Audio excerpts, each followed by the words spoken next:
Yo, what's good? It's your boy Urbalist. Who else could it be but me? Listen. Yo, hey yo, who else in this world could do what I've done? Not a single solitary soul who's under the sun. I'm one of a kind, designed uniquely. You'll find that I am hip-hop, defined completely. I've been grinding, writing and rapping since I was 15. I began recording when I was 18. Hip-hop is in him, is in his blood, is in his heart, pumps in his veins, you know what I'm saying? Remaining totally focused, no I've not gone phony. I wanted outlaw from dirty jerseys like John Bon Jovi. I'm so ahead For more than 10 years, I've been grinding with one purpose in mind: to make a name for myself and gain success in this hip-hop game. Not many Jewish middle-class white parents have kids that are rappers, but you know, just remarkable lyricism. I arrive late, time is money, and my money is the food on my plate. I'll be making it on my terms and nobody else's, cause although I'm generous, nobody's totally selfless. And yo, who else in this world could do what I've done? I performed in New York, New Jersey, Connecticut, Rhode Island, Massachusetts, and most recently in Georgia. Whoever gets Jesse, you got something good. Jesse pushed me. I've taken risks, hence the name of my label, Risk It All Records.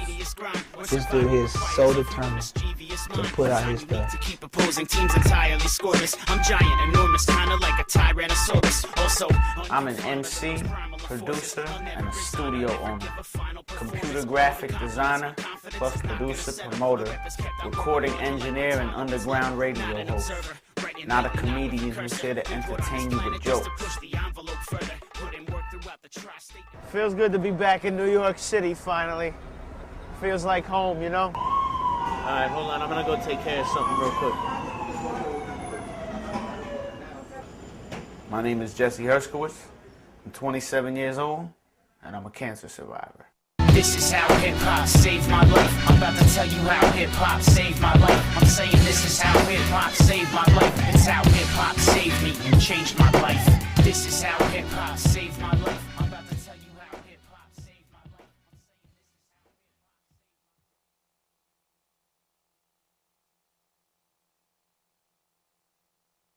life. Monday night, felt fine. Went to sleep, nothing wrong. Same old thing, just another day. Tuesday morning, I wake up with the most horrible pain I've ever felt in my life, in my arm. Radiating all the way down into my hand and my fingertips, radiating all the way up into the right side of my neck and the back of my head, and it was just horrible. You're doing 12 hours in this motherfucker, so you reaching and all this shit.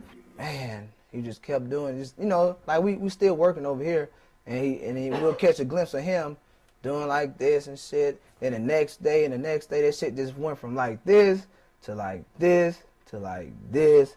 So I went to the emergency room in Atlanta, walked in, they saw a 25-year-old, otherwise healthy-looking kid walk in, and they misdiagnosed it as bursitis.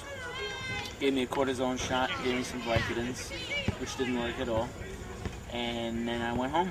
He came back, he was right back. Now he got a sling on, but he's still in this motherfucker. And now we're working on the Mild Landscape mixtape, you know. And he just, man, I just need the last couple drops. Just give me them drops. I eventually ended up going back to the emergency room again. I had plans to come up to New Jersey one weekend just out of coincidence. And that weekend I came up. I went to the emergency room at Overlook Hospital. And that was where they first decided to take x-rays, and that's where the word pathological fracture came up. And that's all I heard. It took 5 days to find out that I had cancer. 5 days that I looked to find an answer. 5 days to find out that I had cancer. 5 days. So we contacted a cousin of mine who is an oncologist in Connecticut. And we drove, 2.5 hours up to northern Connecticut to go to his hospital. And they did a PET scan, which is a full-body soft tissue scan, and they did a bone scan of his arm. And my cousin said he suspects it's a lymphoma. The tumor had caused an actual mini fracture called a pathological fracture, which was just unbearably painful. But thank God it did, because we caught it very early. Nobody told me that it could be cancer for a couple of days, so I had a few days of speculation. But, you know, on the way home, they told me, you know, it's cancer and we're going to have to go through chemotherapy to beat it. And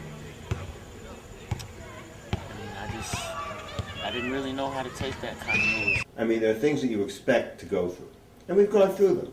But cancer is just something you just don't expect. Really knocks you for a loop.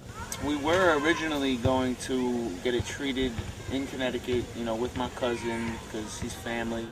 And he thought we should go to Sloan Kettering because he had been treated there. He had trained there. And what he basically said was that I do 2 or 3 of these a year, they do 15 of these a week. Yeah. And that's just the place to be.